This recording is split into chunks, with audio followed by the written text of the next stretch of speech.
A stray puppy ran into a police station for help, but no one expected what came next.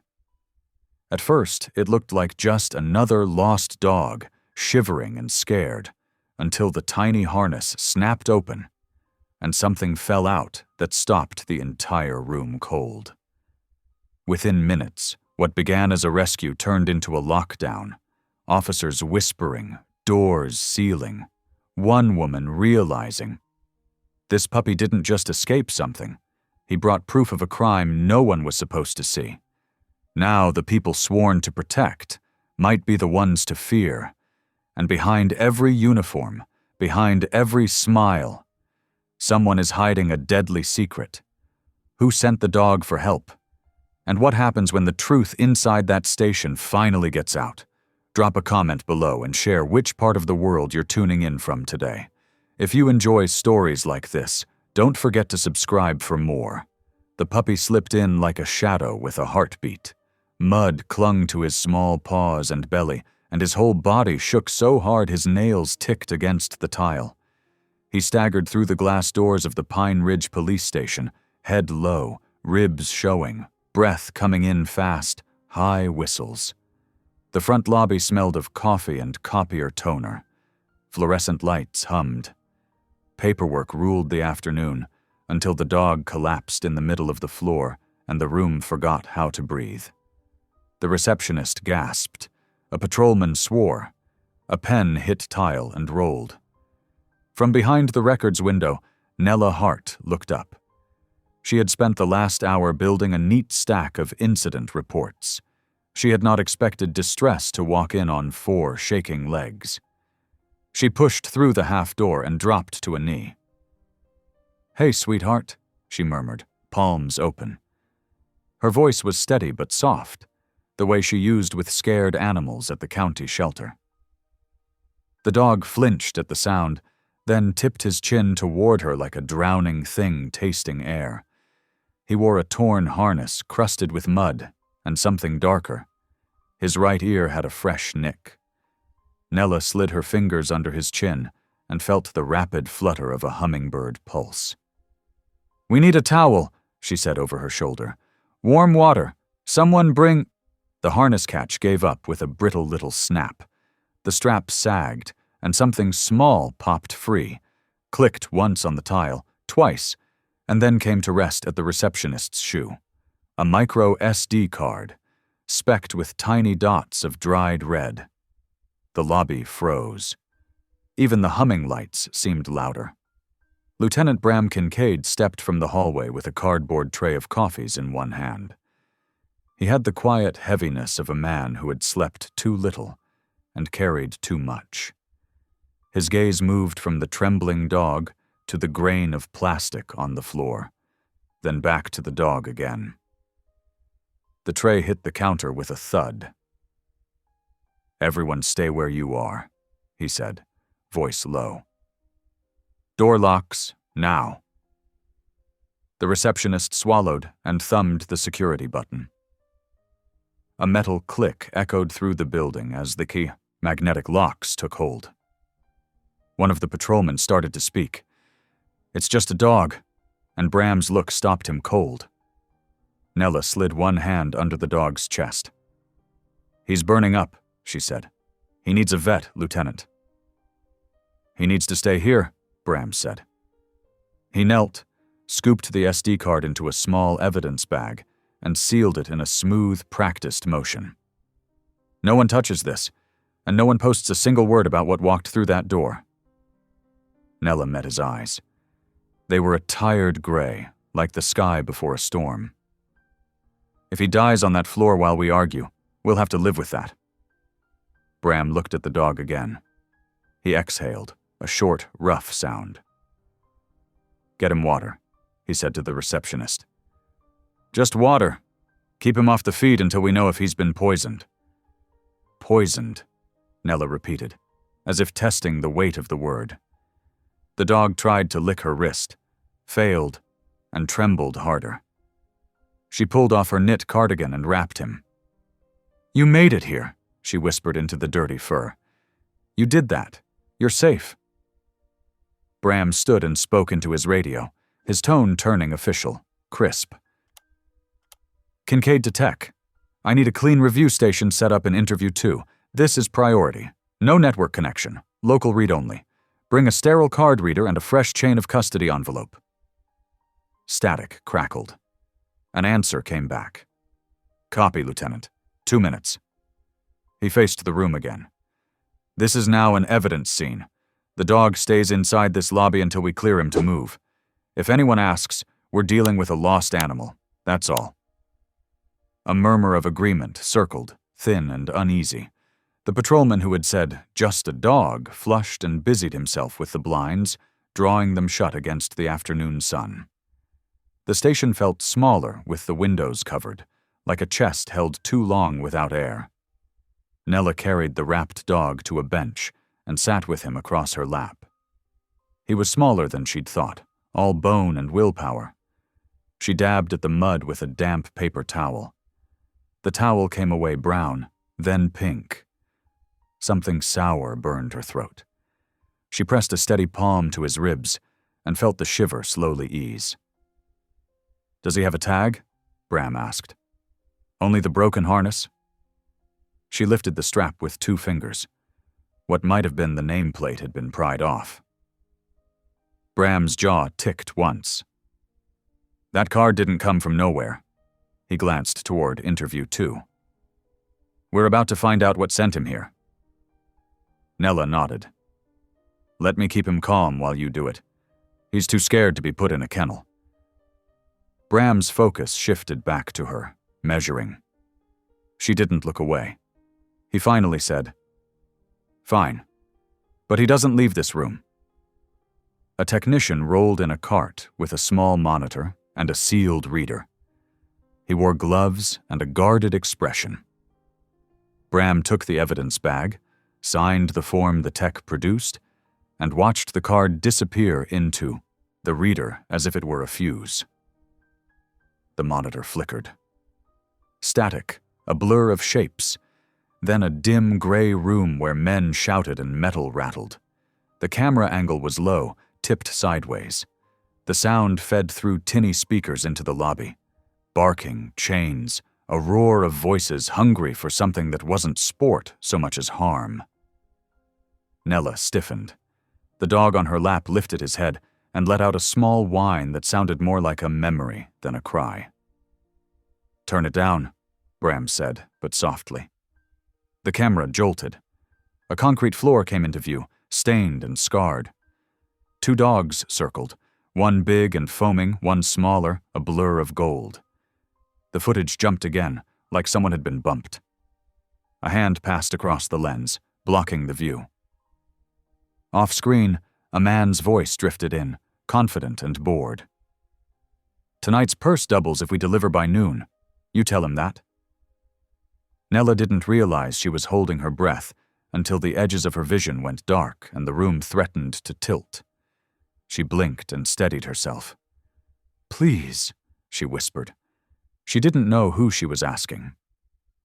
"Back it up," Bram said.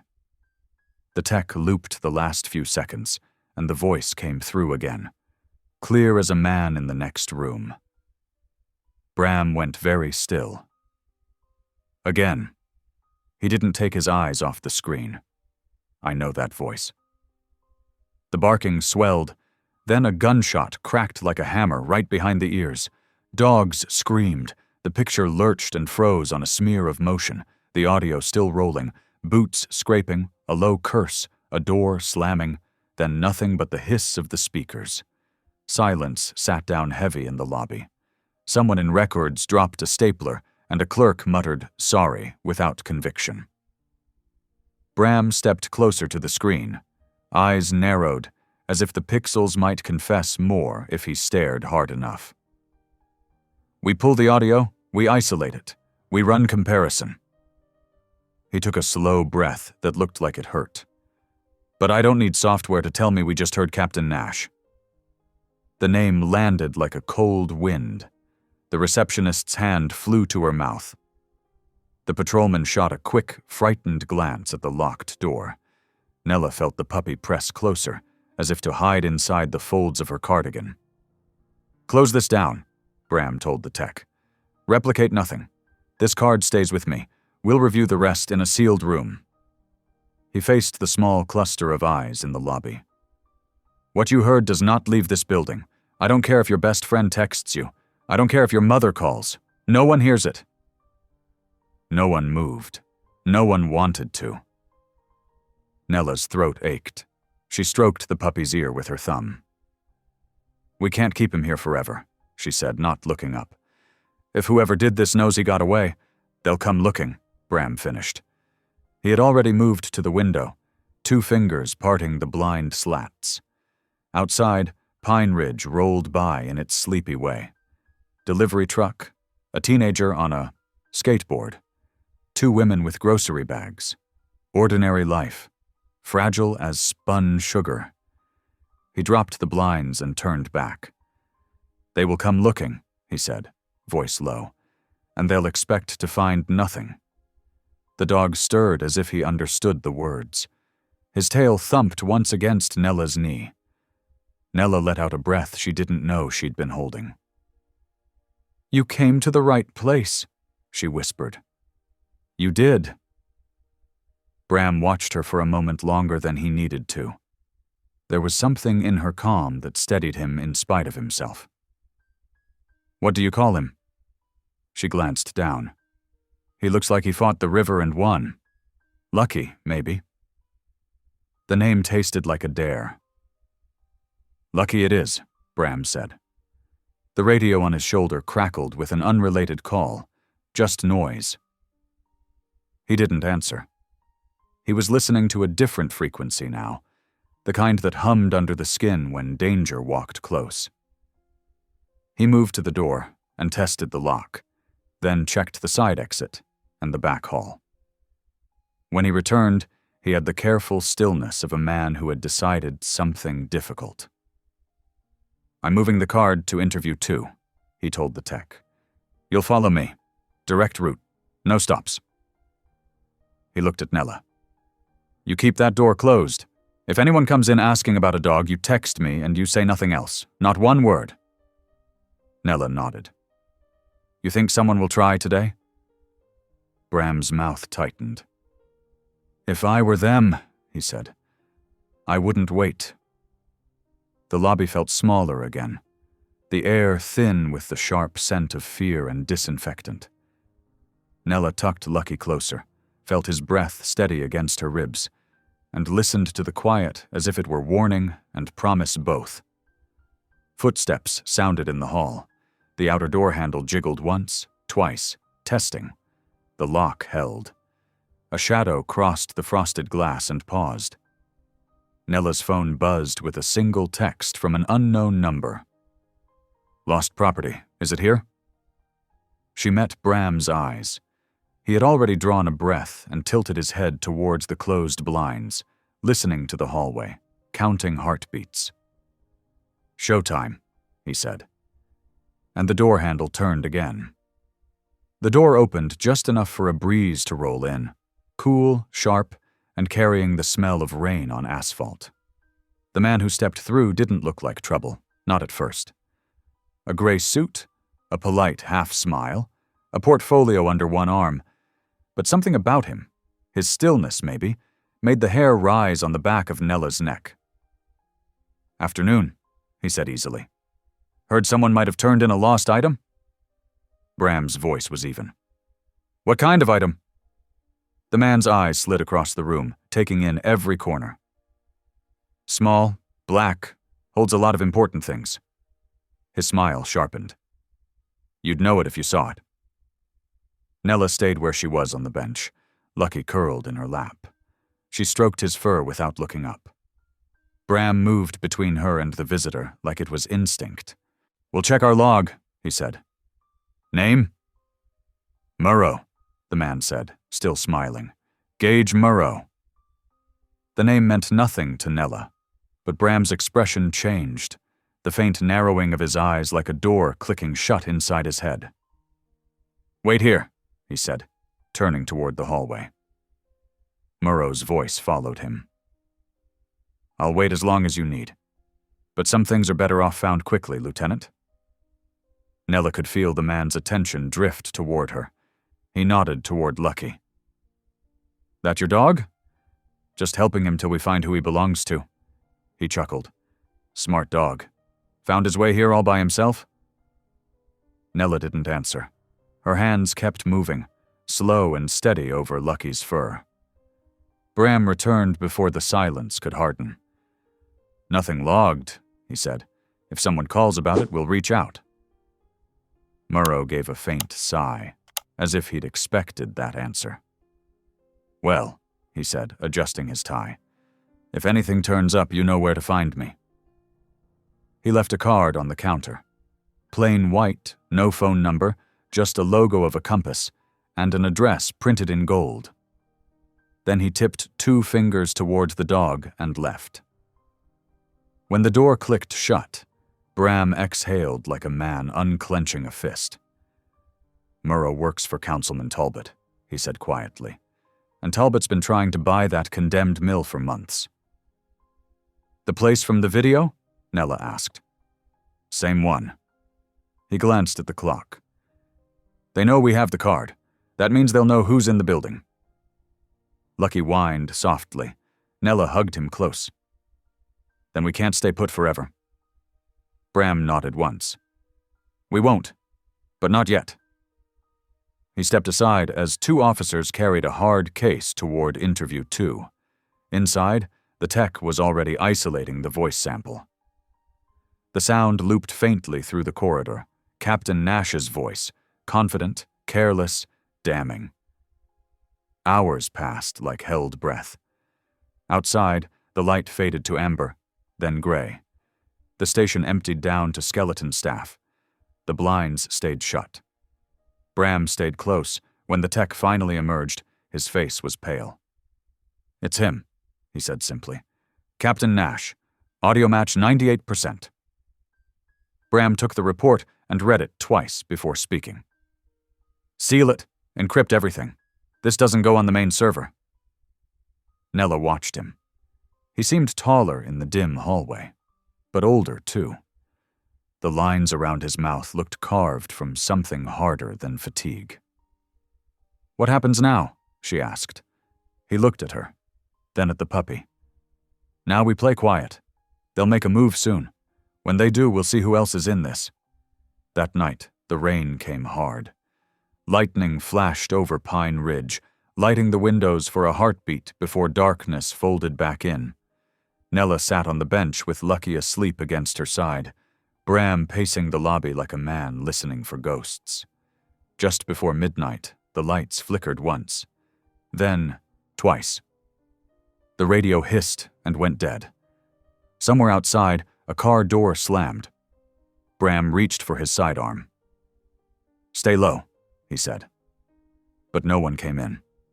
Only the storm. When the power stabilized, the security monitor in the corner blinked back to life. And for a brief second, before the feed cleared, a figure in a raincoat stood on the steps, watching the door. Bram moved fast, but by the time he got outside, the figure was gone, leaving behind only a muddy set of footprints that stopped halfway across the lot, as if the person had simply vanished into the storm. He came back in, rain dripping from his coat, jaw set. "They're watching us," he said. Nella nodded, her voice barely above a whisper. "Then let's make sure they see the wrong thing." Lucky lifted his head, eyes bright in the lamplight, as thunder rolled across the valley. The morning after the storm, the Pine Ridge police station felt hollow. Fluorescent lights hummed too loud. The air smelled of wet carpet and burnt coffee. Everyone moved slower, glancing over shoulders like they could feel the shadow that now lived in the building. Nella came in early. She'd barely slept. Lucky had whimpered through the night, haunted by dreams she couldn't soothe. She carried him in wrapped inside her coat, his head resting under her chin. Bram was already there, in the back briefing room, the blinds drawn tight. He was scribbling on a whiteboard, names, dates, arrows, all connecting toward one word circled 3 times, mill. He didn't look up when she entered. "Murrow's card was fake," he said flatly. "No business registered, no office at that address, just a P.O. box in another county." "So whoever sent him wants to stay hidden," she said, easing Lucky into a blanket nest. "Exactly." He turned, and his eyes looked heavier than the night before. "Which means we need help, but from the right people." Nella hesitated. "Who do you trust?" Bram uncapped the marker again and wrote 2 names under the circle: Odette Riley and Julian Cross. By midday, Odette arrived, still in her night dispatcher hoodie, a coffee in one hand and a sarcastic smile in the other. "You owe me for this, Kincaid," she said. "I was halfway through my 3rd donut when you called." "Sorry to ruin breakfast," Bram said. "You always ruin breakfast." She looked at Nella. "So this is the records girl who stirred the hornet's nest?" Nella smiled faintly. "Guess so." Odette's grin softened. "Then I like you already." She bent down to scratch Lucky behind the ear. "Well, aren't you the brave one?" Lucky wagged once, then leaned into her touch. Julian Cross arrived an hour later. The EMT looked tired but solid. Steady hands, clean eyes. He crouched beside Lucky, checking the dog's pulse and stitches. "He's healing," he said. "But he's got infection scars. Whoever owned him before didn't just neglect him. They hurt him." Nella's stomach knotted. "He was bred for police work," she murmured. Julian's brow furrowed. "You sure?" Bram nodded. "His microchip record says he came from Sergeant Doyle's litter." Odette's head snapped up. "Doyle? The same Doyle who died last year?" Bram finished. His voice dropped. "Shot during a raid, officially an accident." Odette's face tightened. "You never bought that." "Because the story never added up," Bram said. "He called me the night before he died. Said he'd found something big, something that could burn half the department. Then his line went dead." The room went quiet. Rain whispered against the windows. Nella finally spoke. "If Doyle owned Lucky, maybe he left something else behind, something that points to who killed him." Bram looked at her with sudden focus. "His gear. His files were boxed after the funeral. Odette, can you check the storage logs?" "Already on it," she said, pulling her tablet from her bag. "If Nash ordered the cleanup, there's a paper trail." Julian looked between them. "If you're right, you're going up against your own captain." Bram's jaw tightened. "Then we do it quietly." By late afternoon, Odette found what they needed. "Got it," she said. "One evidence crate signed out under Nash's name, supposedly for archive transfer, but it was never logged back in." Nella frowned. "So Nash took Doyle's things himself." "Which means," Bram said, "he knew exactly what Doyle was investigating." Odette glanced toward the door. "If he finds out you're reopening this, you'll be next." Bram met her gaze. "That's why we keep this circle tight." He gestured toward Nella and Julian. "Everyone else stays in the dark." Julian folded his arms. "Then we'll need to work off book. I can handle medical cover if things go bad." "And I'll monitor dispatch," Odette added. "If anyone starts sniffing around your badge number, I'll know first." Bram looked at Nella last. "You said you wanted to help. This is your chance. I need you to go through Doyle's old report logs, the handwritten ones. Look for anything about the mill, any calls that were rerouted or deleted." Nella nodded. "I'll start tonight." "Good," Bram said. "We meet here tomorrow, quietly." That evening, after everyone left, Nella stayed late in the records room. The fluorescent light hummed above her, and Lucky slept curled beside the desk. She combed through Doyle's reports, stacks of paper with his neat handwriting, dated weeks before his death. One note stood out.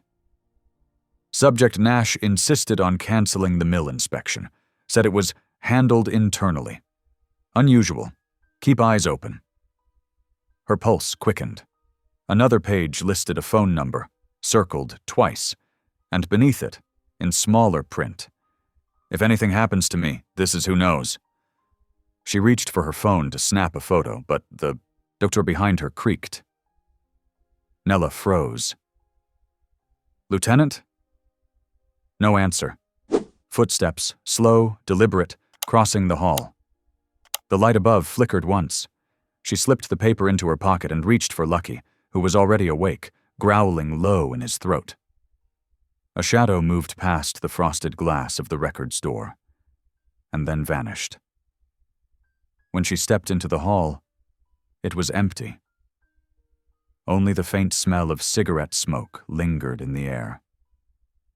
Back in the parking lot, Bram stood by his car, watching the upper windows of the station. He saw a flicker of movement. Then the light in records went out. His hand went instinctively to his holster. Someone else was in the building. He started toward the door, his footsteps quick and silent, as the storm clouds gathered again over Pine Ridge. And inside, Nella clutched the note from Doyle and whispered to Lucky, "Whatever this is, we're not stopping."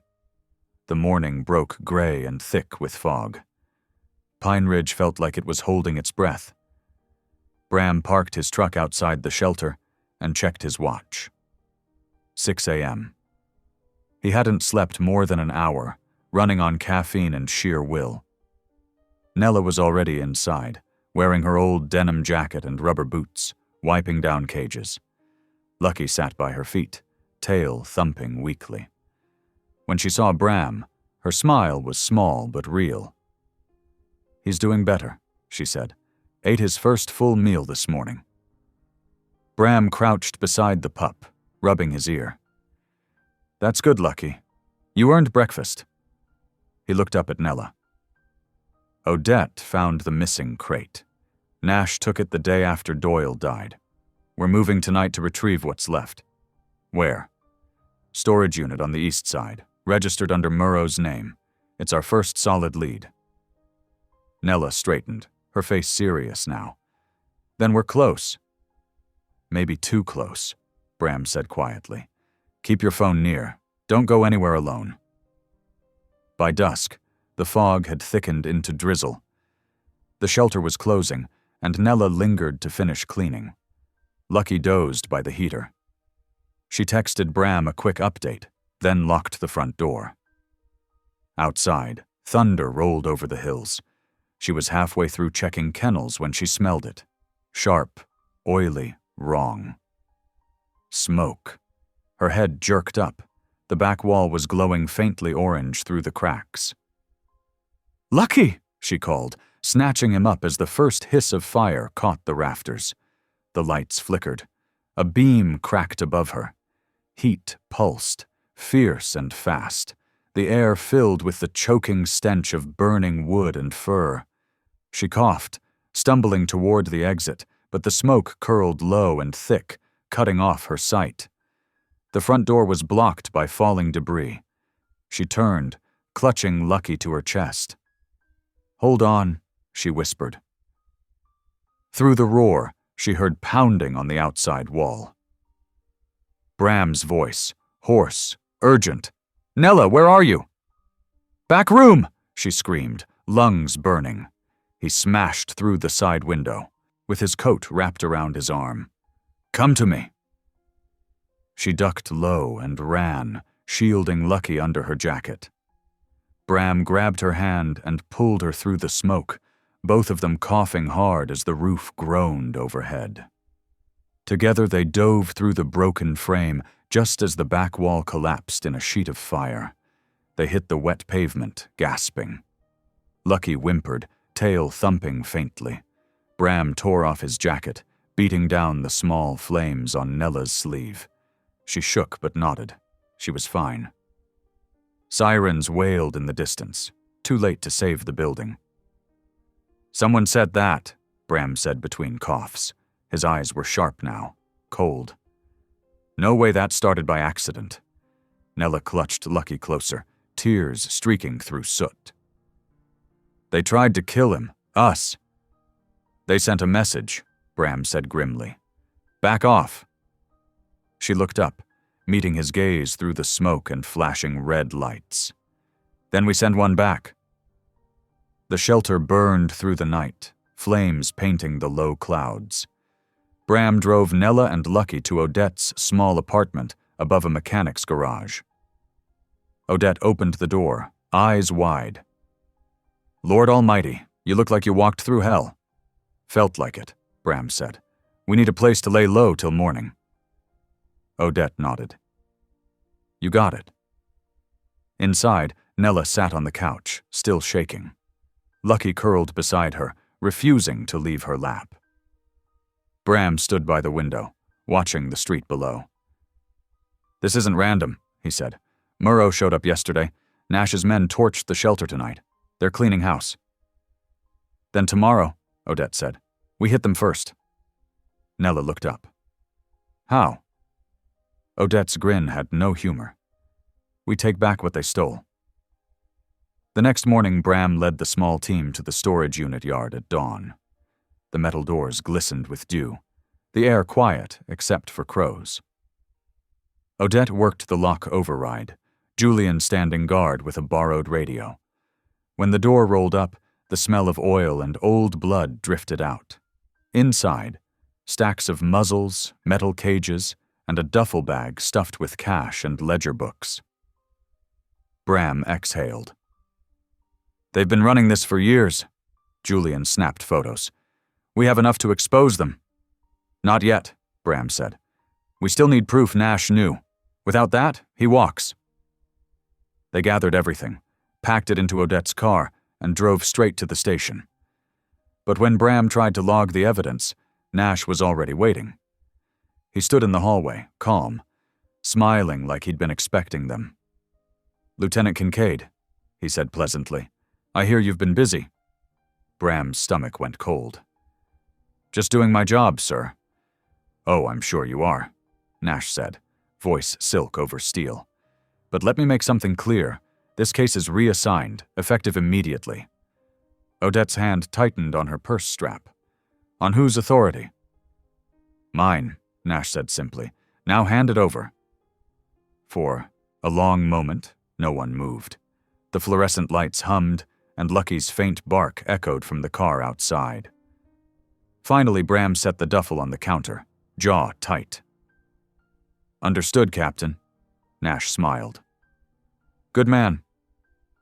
He nodded once and walked away, the click of his shoes like gunfire down the hall.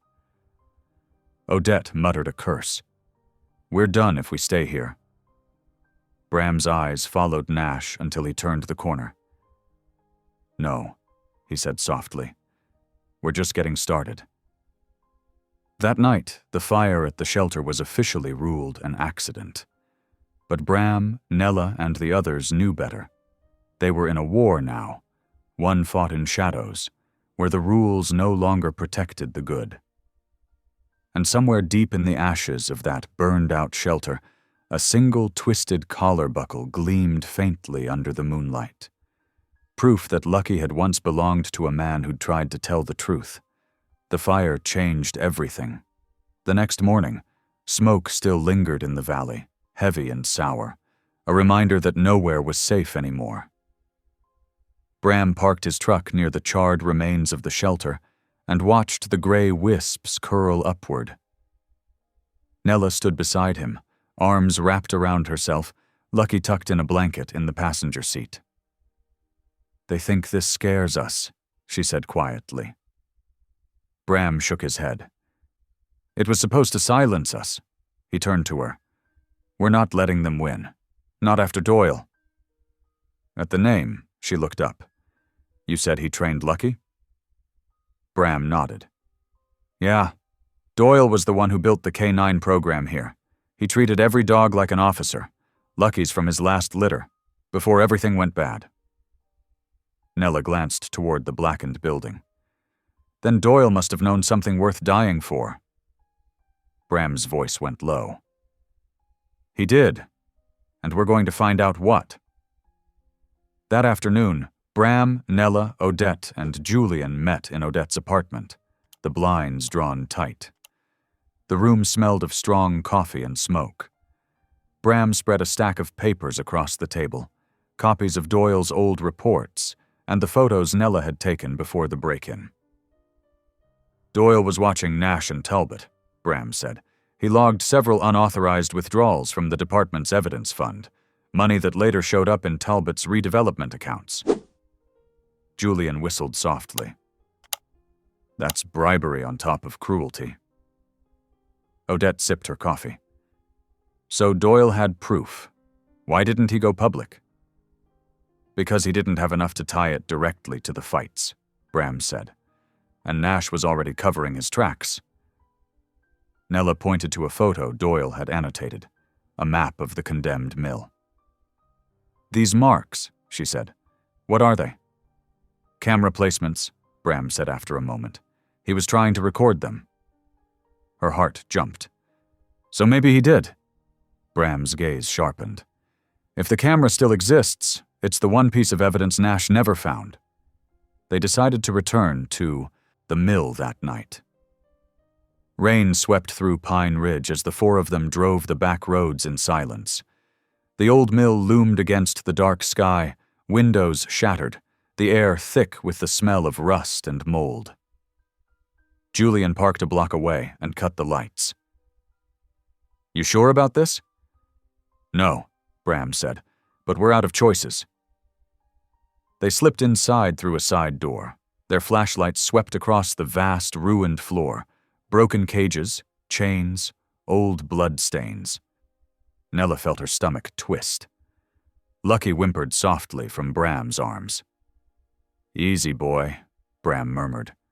You're home, huh? They moved toward the back wall where Doyle's map indicated a hidden alcove. Odette found a loose panel and pried it free. Behind it, wrapped in plastic and dust, was a small camera, corroded, but intact. Nella's breath caught. He did it. Bram took it carefully, holding it like something sacred. Doyle recorded them. Before they could celebrate, a faint creak echoed across the floor. Footsteps. Someone's here, Odette whispered. Bram motioned for silence. They ducked behind a stack of crates as a flashlight beam cut through the dark. A voice followed, smooth, confident. Funny, the voice said. I thought I smelled old ghosts. Nella recognized it instantly. Nash. He was alone, wearing a raincoat and gloves, a pistol glinting in his hand. I told you, Kincaid, Nash called out. Some things are better left buried. But you never learned that lesson, did you? Bram's jaw clenched. He held the camera tighter. He can't find us, he murmured. Nella's heart pounded so loud she thought it would give them away. Nash's flashlight swept closer, pausing inches from their hiding place. Lucky tensed. Then, from outside, a crash of thunder shook the building, and in that split second, Bram grabbed Nella's hand. Run, he hissed. They bolted through the side door, splashing into the rain. Nash shouted behind them, his voice cutting through the storm. A shot cracked. One, then two, sparks jumping from the metal wall beside them. Odette dove into the driver's seat, Julian beside her.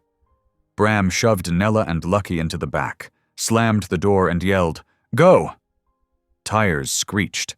The headlights cut through sheets of rain. Behind them, Nash stood in the doorway of the mill, a dark silhouette against the lightning. Did he see us? Nella asked, shaking. Bram looked out the back window. He knows now, he said grimly, and he's not going to stop. Back at Odette's apartment, Bram connected the salvaged camera to his laptop. The device hummed faintly, screen flickering with static. Then, grainy images began to form. The same underground fights, men cheering, dogs chained. And in the corner of the frame, Captain Nash, laughing, cash in hand. Nella covered her mouth. We have him. Bram stared at the screen. We finally have him. But his satisfaction lasted only a moment. The SOHA feed suddenly froze, and an alert flashed across the monitor. File corrupted. Odette cursed softly. It's damaged. Not all of it, Bram said. The timestamp's intact. We can prove when and where it was filmed. That's enough to reopen Doyle's case. Nella looked at him. Then what happens next? He closed the laptop. Next, he said, we make this public. Outside, the rain slowed to a steady drizzle. Lucky rested his head on Nella's lap, eyes half closed. She stroked his fur and whispered, Your first owner tried to tell the truth. We'll finish what he started. Across the room, Bram stood by the window, watching the streetlights flicker in the wet night. His reflection looked older, but stronger too. We'll bring them down, he murmured. For Doyle, for every dog they hurt, for every life they ruined. He turned from the window, eyes steady. But first we need to make sure Nash doesn't destroy the rest of the evidence. By morning, the plan had shape. Sleep was out of the question. None of them could rest knowing Nash had nearly caught them. The storm clouds broke into a low, colorless dawn. The world looked washed raw, as though something dark had been scrubbed away but not gone. Bram sat at the small table in Odette's kitchen, a cup of black coffee untouched before him. The others gathered close, Nella with Lucky curled at her feet, Odette with her tablet open, Julian leaning against the counter, arms folded. This can't just be about exposing Nash, Bram said. If we take him down, Talbot will bury the case under his money and influence. We need both of them on record. Odette smirked faintly. So what? You're planning to walk them into a confession? Something like that, Bram replied. He turned to Nella. You found that pattern in the ledgers, the one linking fight nights to the redevelopment hearings. If we can prove they used the fights to launder cash into Talbot's campaign accounts, that's a federal charge. Nella nodded. The next hearing's in 2 days. If Talbot's still running this ring, there'll be another fight before then. That's where we hit them, Bram said. We set a trap. Make them think the SD card was destroyed in the shelter fire. Odette leaks that rumor through dispatch chatter. They'll believe it came from inside. Odette typed quickly, sending a coded message through the internal system. Evidence card compromised in fire. Nothing salvageable. She smirked. Message delivered. Julian frowned. And when they take the bait? We'll be waiting, Bram said. They'll move whatever they still have to the mill for cleanup. That's where we get them. On camera, red-handed. That night, Pine Ridge was silent again. The quiet kind that presses on your ribs. Nella could feel the tension humming in the air as they prepared. Bram checked his pistol. Odette synced the backup feed to a secure off-site server. Julian loaded medical gear into the van, just in case. Lucky, now wearing a fresh bandage around his leg, followed Nella everywhere. She crouched and scratched behind his ear. You're our lucky charm, huh? She whispered. Don't let me lose my nerve. Bram looked over. You don't strike me as the type who scares easy. She smiled faintly. You'd be surprised. Their eyes met longer than either expected. Then Bram broke it, straightening. We move at 2200 hours. We go in quiet. The mill sat like a corpse against the night sky, hollow windows staring blankly. Inside, the air was damp, metallic, and full of echoes. They slipped through the side entrance, flashlights off. Bram and Nella crouched behind a rusted beam while Odette adjusted the hidden camera she'd set in the rafters. Julian whispered, We're live. Moments later, headlights swept the far wall. A black SUV rolled in, tires crunching gravel. Doors opened. Nash climbed out, coat collar turned up against the wind. Murrow followed, carrying a heavy duffel. And then, Royce Talbot himself stepped into the light, immaculate suit under his raincoat, his face tight with anger. "Fix this," Talbot snapped. "If that footage resurfaces, I'm finished." Nash's tone was pure venom. "The only copy burned. I made sure of it." Murrow hesitated. "Then what about the card the dog brought in? The girl—" Nash shot him a glare sharp enough to cut. "Handled, or it will be." Nella's pulse hammered. She glanced at Bram, whose expression was pure focus. Odette's camera recorded every word. Talbot gestured toward the cages stacked in the corner. "Clean it all. I want this place gone by morning." Bram whispered, "Now." He raised his radio mic, sending a silent ping to Odette's off-site receiver. The hidden feed went live to the judge Odette had contacted, the one who still owed her a favor.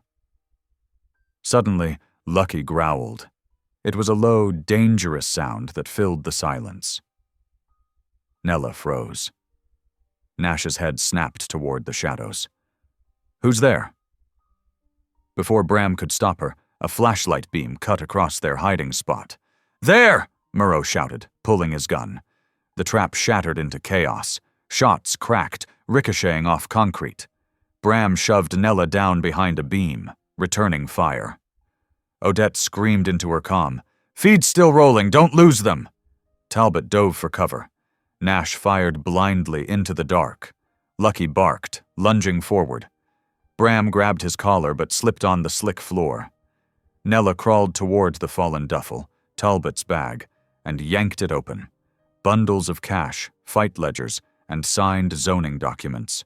Proof of everything. "Got it," she shouted. Bram hauled her up. "Move." They sprinted toward the back door, bullets sparking off the steel beams. Murrow chased, shouting curses. Outside, rain lashed sideways, lightning strobing across the empty lot. Julian's van screeched around the corner. "In!" he yelled. Bram shoved Nella inside, Lucky scrambling after her. Odette jumped in last, slamming the door as another shot punched through the rear window. They roared away from the mill, tires fishtailing in the mud. Behind them, Nash's voice bellowed in fury. "You think you can run, Kincaid? You don't even know who you're up against." Back at Odette's apartment, the footage uploaded automatically. The recording showed everything: Talbot's orders, Nash's lies, Murrow's threats. Nella slumped against the wall, shaking. Lucky rested his head on her knee. Odette looked up from the screen. "We got it all." Bram sat heavily in the chair across from her. He ran a hand through his hair and let out a breath that was half relief, half disbelief. "We're not safe yet," he said. "They'll come for this before dawn." Nella met his eyes. "Then we make sure the world sees it first." Odette's lips curved in a fierce smile. "I've got friends who can make that happen." Bram looked around at them, 4 people against a city's worth of corruption, and nodded. "Then let's finish this." He checked his weapon again, then turned toward the window where dawn's first gray light was breaking. The storm had passed, but something darker was still moving in the distance, because men like Nash didn't give up. They came back meaner, and Bram knew they'd strike soon. The storm that night had left the streets slick, shining with the reflection of red and blue lights from passing patrol cars. Inside Odette's apartment, the team sat huddled around her small kitchen table, the glow of the laptop screen painting their faces pale. The footage was uploading, slowly, painfully slowly. Every minute felt like a dare from fate. "Once this hits the secure server," Odette muttered, fingers flying over the keyboard, "they can't erase it, not even Nash." Bram paced the small room, gun at his side. "He won't wait for it to finish. He'll come for us first." Nella stroked Lucky's head. The pup had curled beside her chair, watching every movement, sensing the tension. "We can't run forever," she said quietly. "Doyle didn't, and look what it cost him." Bram stopped pacing, his gaze meeting hers. I won't let it cost anyone else." Julian looked up from his phone. "I called the judge. He confirmed the live backup feed came through. If we make it through the next hour, it's over." Odette snorted. "Then let's just survive the hour." The clock ticked. The upload bar crawled to 68%. Outside, the hum of a car engine broke the silence. Then headlights washed through the blinds. Too bright. Too close. Bram's instincts kicked in. "Everyone down!" The window shattered. A flashbang clattered across the floor and exploded. White light and noise swallowing everything. Lucky yelped. Nella dropped behind the couch, hands over her ears. Odette cursed, scrambling for cover.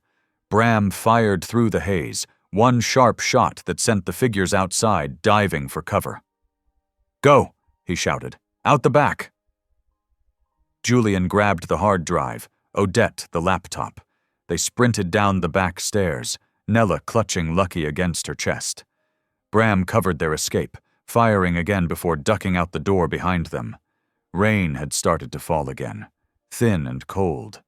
They ran through the alley, breath clouding in the chill air. Somewhere behind them, a voice shouted, Nash's voice. "Stop them! They've got the evidence!" They reached Bram's truck. Nella jumped in first, Lucky tucked under her coat. Bram gunned the engine, tires squealing as bullets pinged off the tailgate. Odette held the laptop tight. The upload bar glowed faintly. 80%. Come on," she muttered. "Finish!" Nash's SUV appeared in the rearview mirror, closing fast. Bram swerved onto the highway, pushing the truck harder. The rain came down in sheets, blurring the world into streaks of silver. "Upload's still running," Odette said. "If we lose signal—" "We won't," Bram growled. "Hold on." The SUV pulled alongside. Through the passenger window, Nash raised his gun. Nella's heart slammed in her chest. Lucky barked, the sound sharp and fierce. Bram jerked the wheel hard, ramming the SUV's side. Metal screamed against metal. Nash's gun went flying, and the vehicle fishtailed, spinning out behind them. Odette glanced at the laptop. 99% done, a chime sounded. The screen flashed. Upload complete. File secured. For the first time in hours, silence filled the cab. Then Bram exhaled, a rough, broken laugh. "It's over," he said. "They can't hide anymore." Nella looked out at the rain-washed horizon, the first thin light of dawn breaking through. Her voice was quiet but steady. Doyle finally got his justice. Behind them, sirens began to rise. The honest kind this time. Odette closed the laptop and leaned back. "Now," she said, "let's go hand the devil his due." Lucky rested his head on Nella's lap, eyes closing as if he finally understood that the running was done. Dawn crept over Pine Ridge, thin and pale. The town looked peaceful, but Bram knew it was the calm before the reckoning. They had won one battle. The evidence was out. But the war wasn't finished. Men like Nash didn't surrender. They waited. And then they struck from the shadows. Odette's apartment was quiet, except for the low hum of the refrigerator and Lucky's soft breathing. Nella sat at the table, exhaustion painted under her eyes. "Do you think he'll come here?" she asked. Bram loaded his gun, checked the chamber. "No," he said. "He'll want a clean ending, somewhere private." He was right. Hours later, a text came to his phone. "Meet me at the old rail yard. Come alone." Nella saw the message over his shoulder. "You're not going alone." "I have to," Bram said. "He's desperate. If I don't end this now, he'll keep hunting us." She stood, fire in her eyes. "Then I'm desperate too." Before he could argue, Lucky barked once, a sharp sound that felt like agreement. The rail yard lay silent under a cold, silver sky. Rusted boxcars stretched into the distance. Bram stepped out, gun lowered but ready. Nash emerged from the shadows, weapon drawn, eyes wild. "You ruined everything," Nash hissed. "You think this is justice? You destroyed a good man's name, mine." "You did that yourself," Bram said evenly.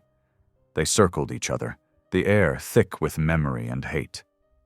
Then a bark cut through the stillness. Lucky darted from behind a car, followed by Nella.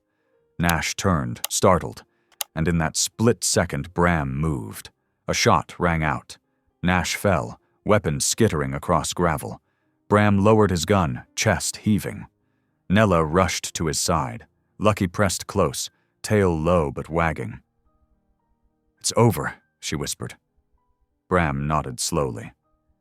"Yeah," he said. "It finally is." The news broke before noon. Every major station in the state carried it. Grainy footage from the mill, the recording of Talbot's voice, and Captain Nash's face caught mid-smile as he arranged a night of blood sport. Words like corruption, racketeering, and murder cover-up flashed across the screens. The police department went into lockdown. Odette's phone buzzed non-stop with reporters asking for statements. She ignored them all, sitting at her desk with a rare look of relief. "They're done," she said. "Every last one of them." Julian set down 2 coffees. "The judge ordered warrants before breakfast. Nash is in custody. What's left of him. Talbot's lawyers can't even reach him." Nella listened in silence. The apartment felt lighter now, as if the air itself had learned how to breathe again. Lucky rested beside her, healed and calm, his head on her boot. She reached down to scratch behind his ear. "You did it," she whispered. "You really did." Bram stepped in from the balcony. He looked tired, unshaven, but there was something new in his eyes. Peace. "The feds took over the case. Everything Doyle collected, everything we found, it's all official now." Nella stood, her voice soft. "What happens to you?" "I'll testify," he said. "Then I'll probably be suspended until Internal Affairs clears me. But I can live with that." "You'll be cleared," she said firmly. "You told the truth." He smiled, faint but real. "That used to mean something. Maybe it still does." Later that afternoon, the 4 of them met at Doyle's grave. The cemetery was quiet, sun cutting through the clouds.